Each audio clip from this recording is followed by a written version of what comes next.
Gene, take a good look at the boxed in article. Hey. Well, that's Stacy's piece she did on the Policemen's Athletic Association dinner. Yes, it is, and it's very well written. But it's 4 columns of puff. But I had to use it. Front page, right in the center of the locals. You want to know why? Because I haven't gotten that follow-up from you on the Lori Martin story. Oh, Mr. McGovern, now I also haven't got the story on Miriam Mason. Now, what are you waiting for, Redlin? Well, I know you haven't gotten them, but I have good reason for not doing those follow-ups, Mr. McGovern. I am not interested in your reasons. I'm running a newspaper here, not an excuse for one. Now, I want those follow-ups, and I want both of them right here on my desk.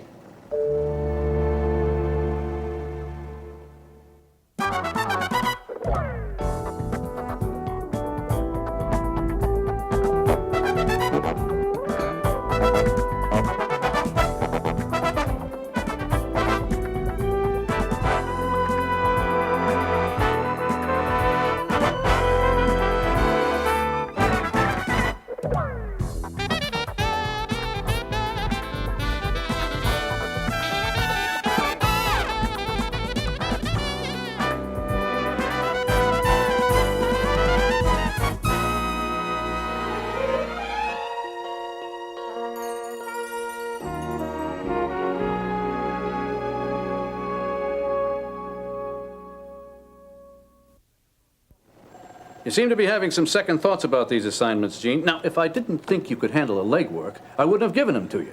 I want to do the follow-up. I intended to have them completed by now. You intended?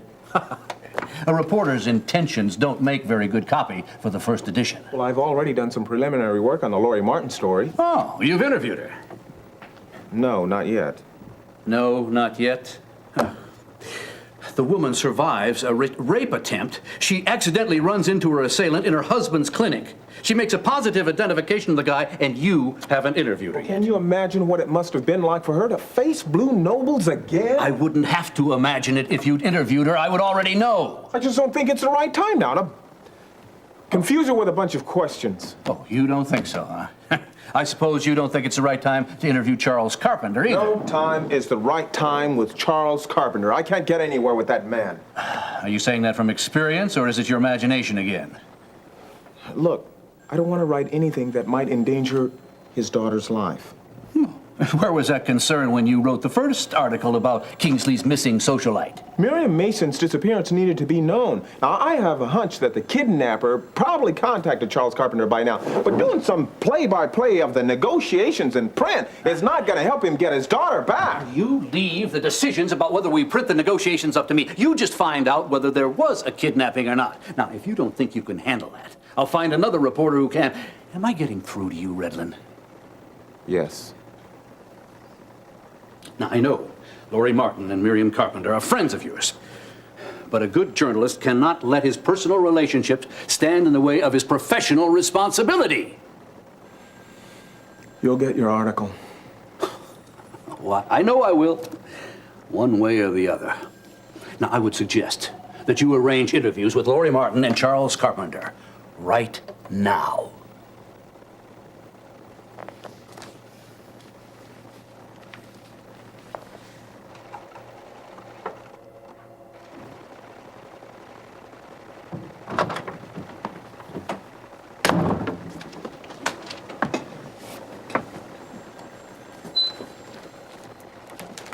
Cheer up.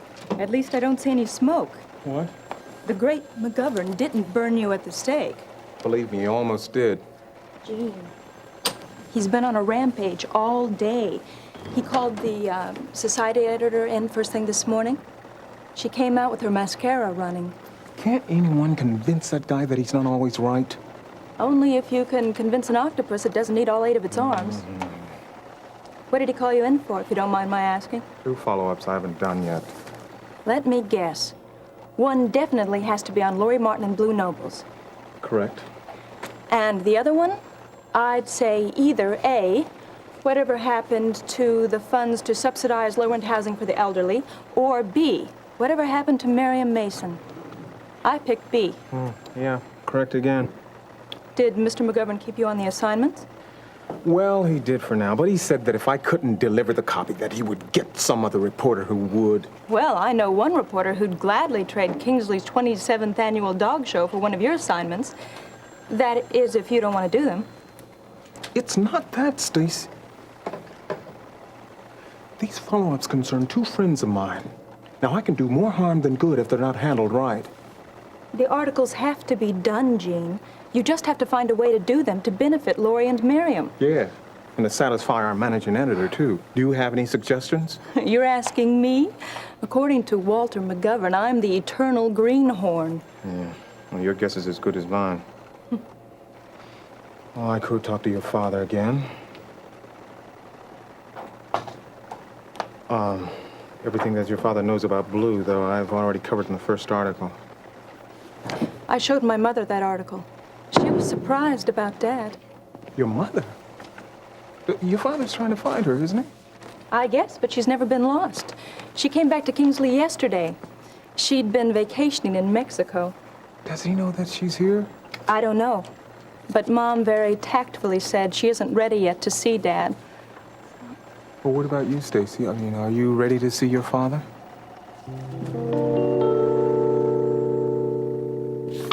Face it, Vicky, you didn't get anywhere with Peter last night, and you never will. Maybe you're right. You should have seen him last night. He couldn't get away from me fast enough. It was like I was, Contagious? Allow me to be the first one to say I told you so. What gives with that guy anyway? I'm trying to understand him. The night started out great. We had dinner at King's Arms. We stayed for the dancing afterwards.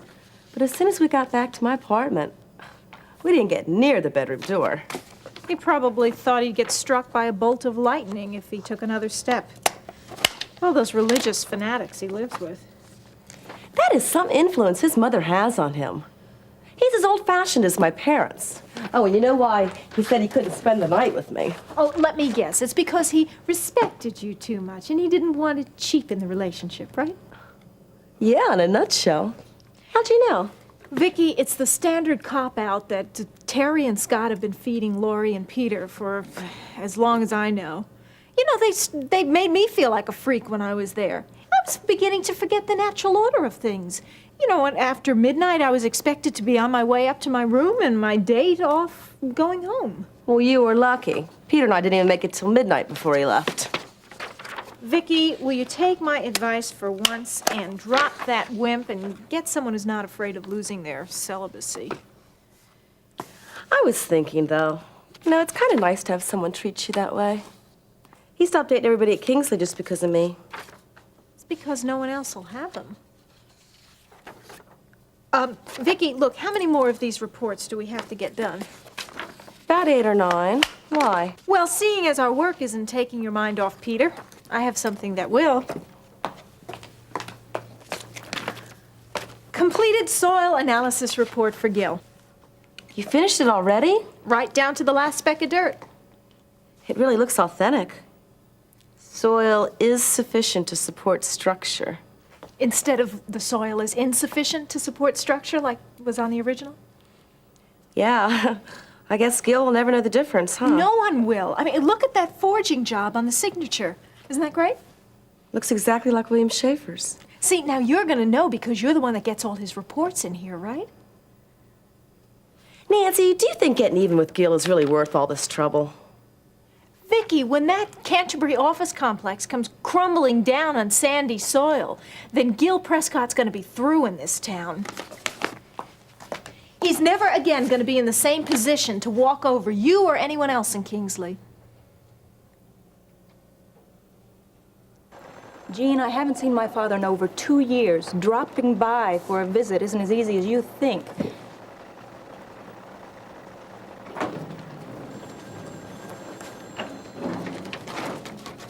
Stacy, he is your father, or doesn't that mean anything to you? Of course it does. I've never stopped thinking of him as my father, even when I was ashamed to call him that. So is that what's holding you back, that you're still ashamed of it? I just don't know who he is. Is he the father I once thought the world revolved around? Is he Dr. Dave Phillips again, the obstetrician? Or is he the alcoholic who was responsible for my brother's death? and for dragging the family's name into the gutter, as Amber keeps reminding me. Look, all I know is I've never known a man so bent on making a go at this Chesterfield clinic as your father is. Now, if he's boozing it up on the side, he's doing a pretty good job of keeping it hidden. It's not that I don't believe you. I suppose I'm just more like my mother than I'd realized. Oh, so you want to see him, but you're just not ready yet, huh? Yeah, even though I told her that I was. It sounds to me as though you need a friendly little push in the direction of the clinic. It would take more than a... You could be right. Oh? If I had a reason, maybe a professional one for stopping by, maybe it wouldn't be so hard to face Dad. Huh. And I just scratched the one that we had. It's the article I did on Blue Nobles. Which isn't necessary for your follow-up, but what about for another one? On what? On the feature you did on the opening of the clinic. Do you think McGovern would let me do it? You mean if you could sell him the idea? He just might buy it. If you could get him to see, the artwork could run along with the one that I'm doing on Lori now. Yes, kind of a comparison. In your article, how Lori Martin is coping after her ordeal, what the police are doing to find Blue Nobles. Yes, exactly what I had in mind. And then in my article, how the clinic, seen as a common ground between Lori and Blue, is progressing. I could start by writing... Oh. Listen to me. I am. Hey, I like what I'm hearing.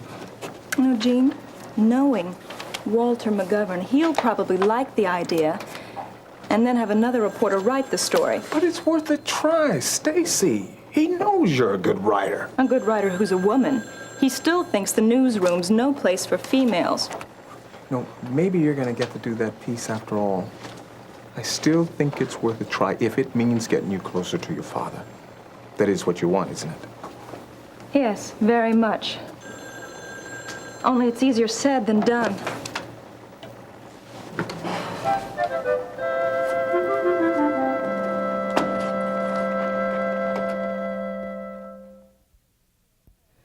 I'm not so sure this plan is foolproof, Nancy.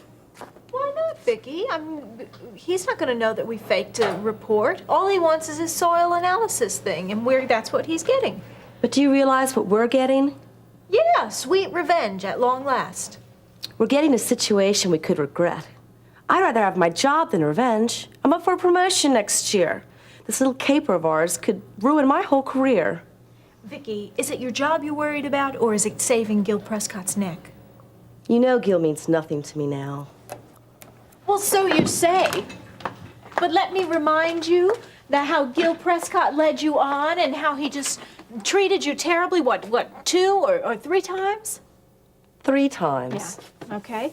Well, I want to get even, but only with Gil. A Canterbury foul could cost the whole company to go under.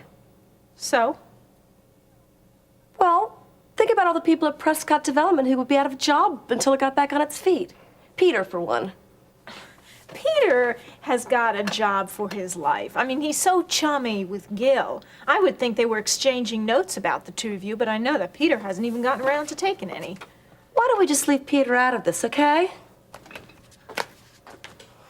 Well, you're the one that brought him up. I'm quite happy to leave him out of it. In fact, the day that Peter decides to finally pack his bags and get out of Kingsley, well, I'll be real happy about Nancy, it. okay, look, I just want you to see that we haven't thought this thing through. Well, what haven't we thought through? Where the false soil analysis report will end up. Gil files everything he gets from this office. And when that building collapses, the report's the first thing he's going to check. Now, how do we explain to him why his report's different from the one we have on file? Vicky, we're not going to have to do that because we'll have exchanged that one for the original one by then. Well, how are we going to make the switch? Don't worry about it. I've already figured that out.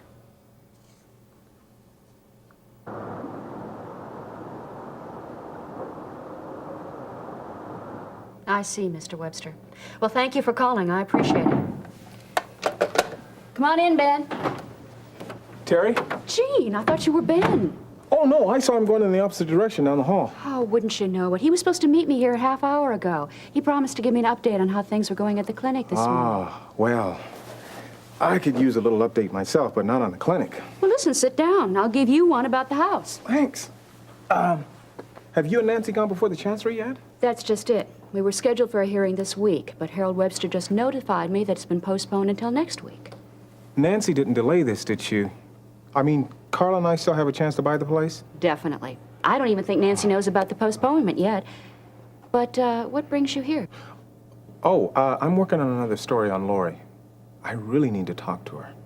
Jean, Terry, I know that she's identified Blue as the one who attacked her. But still, we need more details. she finally is remembering all those details. But at one time, I didn't think she ever would. You mean she's finally talking about what happened? A little. Dr. Diedrichson says she's past the point of regression, but, Jean, she's still not as emotionally strong as she was before the attempted rape. Yeah. I understand, and I promise you I will try to not upset her or anything like that, but I just need to talk to her. Well, I don't mind, but you're going to have to ask Ben. In this case, it's Lori's husband, not her mother, who has the final word. Well, I hope those final words are yes. I'll go and look around for him and see if he hasn't left the hospital yet, so... He should still be around here, and when you see him, let him know that I'm waiting for him. I'm sorry. Hi, Jean. I didn't realize you were here. Well, you're not going to have to tell him that I'm waiting for him after all. And maybe you can ask him what you asked me.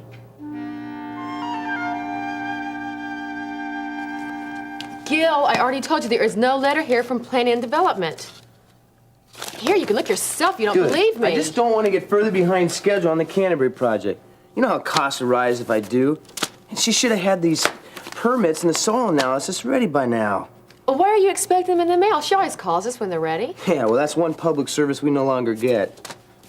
When did that stop?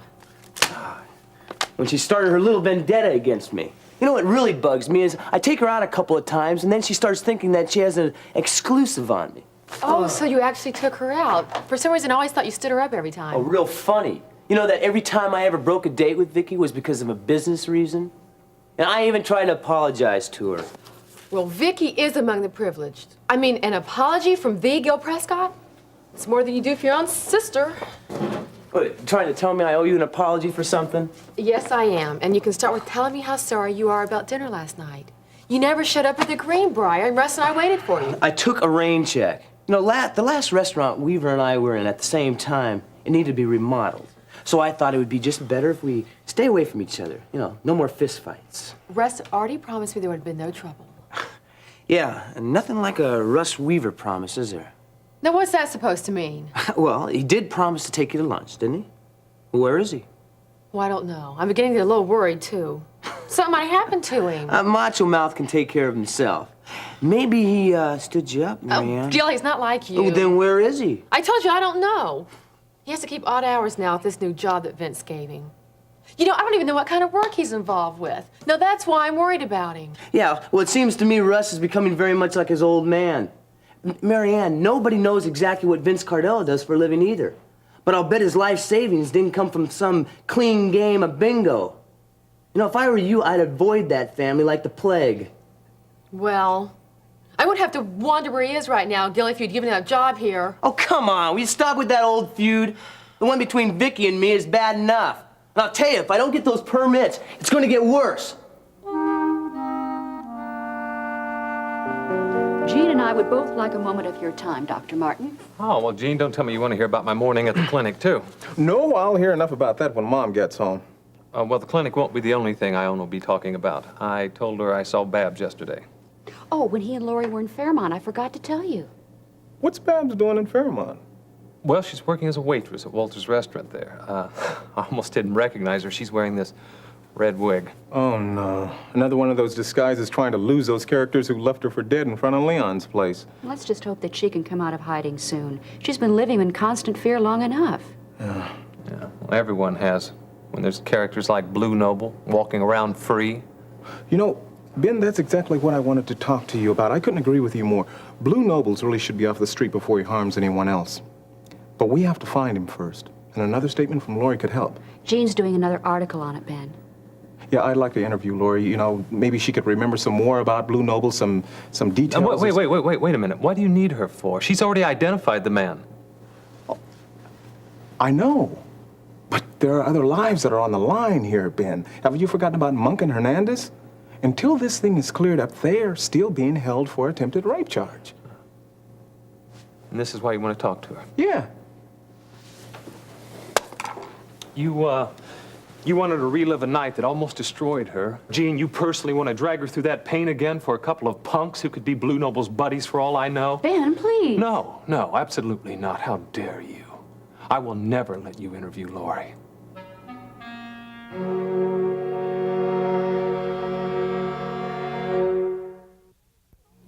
Gil, why don't you just call Vicky? She could have the soil analysis and the permits ready. Yeah, I was just about to do that. I'll tell you something, no. If she gives me any more excuses, I'm going straight to the commissioner. I mean it.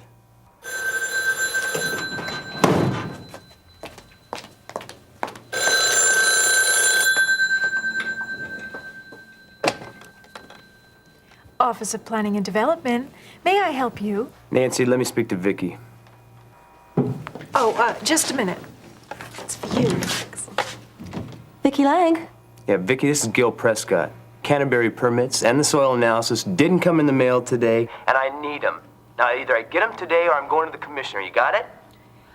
Mr. Prescott, your permits were completed this morning. You may pick them up at any time. Does that include the soil analysis? Is that ready too? Yes, it's ready too.